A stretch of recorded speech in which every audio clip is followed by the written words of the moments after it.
I did a how-to on iron mills.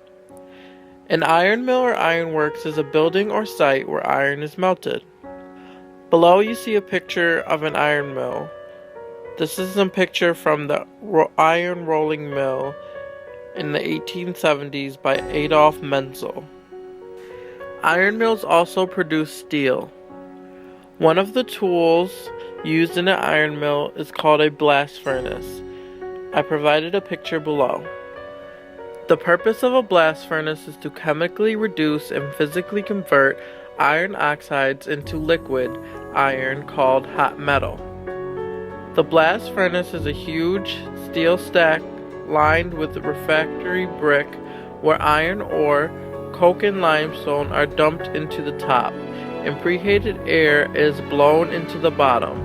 The raw materials require 6 to 8 hours to descend to the bottom of the furnace, where they become the final product of liquid slag and liquid iron. These liquid products are drained from the furnace at regular intervals.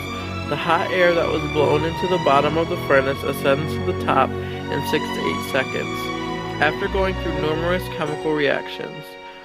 Once a blast furnace is started, it will continuously run for 4 to 10 years with only short stops to perform planned maintenance. A foundry is a factory that produces metal castings.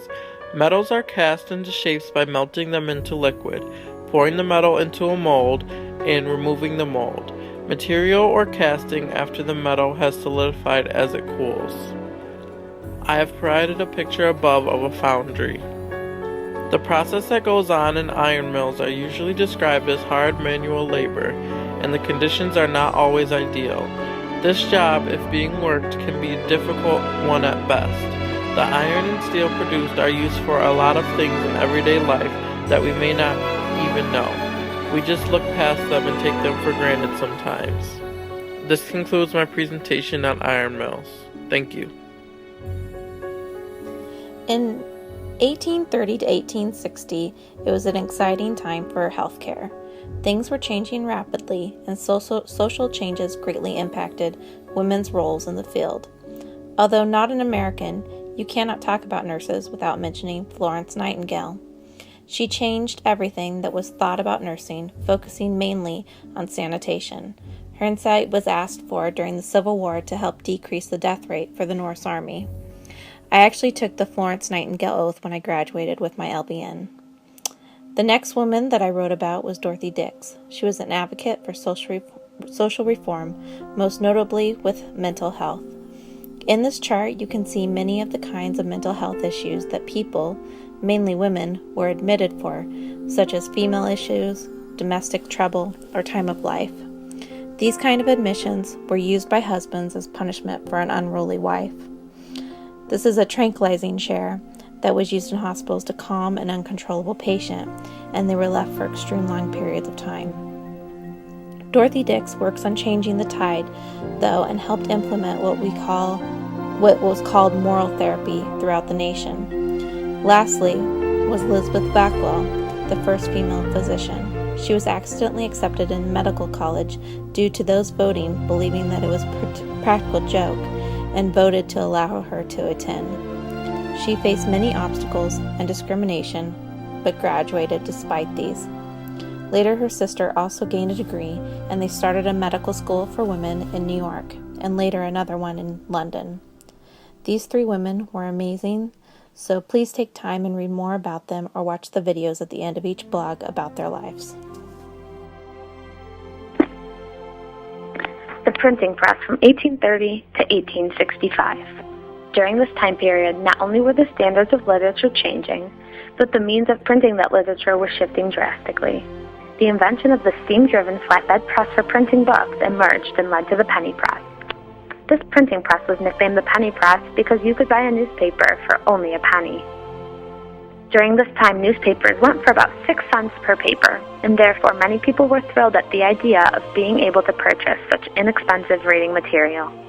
An important man during the penny press era was Benjamin H. Day, founder of the New York Sun. The Sun was the first popular penny paper. Furthermore, because the reading material was cheaper, it gave a chance for all citizens, including the lower class, to be able to be up to date with the news. The printing press also contributed to the reform.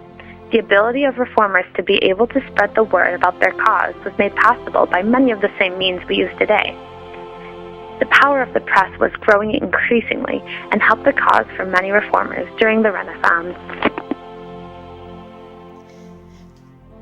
By the mid-1800s, Americans primarily traveled by walking, horse and carriage, steamships, and canal boats. Many women inventors contributed to improving safety and reducing noise pollution from the trains. Mary Riggins developed a railway crossing gate. Eliza Murphy painted more than a dozen devices used to lubricate railroad car axles and reduce the number of derailments. Mary Walton created a system that cradled the track in a wooden box lined with cotton and filled with sand. This was to reduce noise for elevated railroads in New York City. As the railroads expanded and more tracks were laid, there was a lot of debate over what materials should be used to make the rails. Poor building materials were susceptible to moisture retention from rain and snow, which contributed to weakening the track system. Weakened joints in the track were a particular problem. It was not easy to hold the adjacent ends of the two shallow rails firmly together under the impact of the heavily loaded wheels of a train. Weak joints potentially caused the track to impart a rolling or jumping motion to the train. None of the systems of railway track that were used in the late 1800s escaped weak joints. The Katharine Gibbon double girder lap joint track was invented in order to overcome these defective systems. A brief history of steel manufacturing. The process of smelting steel is conducted by alloying iron with carbon to produce a sturdier, stronger metal. Before steel, iron was the dominant metal used in the construction of buildings, tools, and railroads, but it lacked a long-lasting ability and needed replacement frequently. With the introduction of the steelmaking process, the use of iron in industrial factories greatly reduced, and steel took its place as the main resource in the building of infrastructure and railroads across the nation. The use of the Bessemer steelmaking process reformed how steel was manufactured and led to the Industrial Revolution in the United States. In 1856, the British engineer Henry Bessemer developed the Bessemer process for making steel. To start the process, the converter is blasted with hot air through a number of air channels at the bottom of the tank that superheats it. The air oxidizes the silicon and manganese impurities within the iron ore inside the converter. The carbon converts into carbon monoxide, which expels out of the top with a blue flame. Once the flame is gone, it means that all the carbon monoxide has escaped, and a carefully prepared homogeneous mixture of silicon and manganese is added to the molten iron mixture in the converter. The constant blast of hot air at the bottom of the converter throughout the process ensures that an even mixture is created within. The product created is molten manganese steel, and the steel is then turned on its side and is poured out of the hole at the top of the converter. The steel is poured into a mold which is strong enough to hold the molten mixture and allows it to be shaped. The Bessemer process pioneered American industrialization in ways that would forever change how the nation would develop. Steel is a much stronger metal than its iron source and is a safer alternative for making a sturdy infrastructure for a newly modernized, developed nation. Adam's blog covers the work of Gregor Mendel. His work on inheritance was published in 1866, although it wasn't recognized by the scientific community until the 1900s.